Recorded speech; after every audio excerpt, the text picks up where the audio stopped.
Bhadra dam ಇದು ಶಿವಮೊಗ್ಗ ಜಿಲ್ಲೆ ಭದ್ರಾವತಿ ತಾಲೂಕಿನ BRPಯಲ್ಲಿ ಇದೆ. ಇದರ ಸ್ಥಾಪನೆ 1947ರಲ್ಲಿ ಪ್ರಾರಂಭವಾಗಿದ್ದು 1965ರಲ್ಲಿ ಪೂರ್ಣಗೊಂಡಿತು.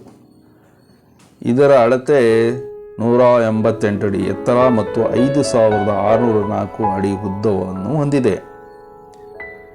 ಭದ್ರಾ ನದಿಯು ಕುದುರೆಮುಖ ಶ್ರೇಣಿಯ ಪಶ್ಚಿಮ ಘಟ್ಟಗಳ ಆರೋಲಿ ಪರ್ವತ ಶ್ರೇಣಿಯಲ್ಲಿ ಹುಟ್ಟುತ್ತದೆ.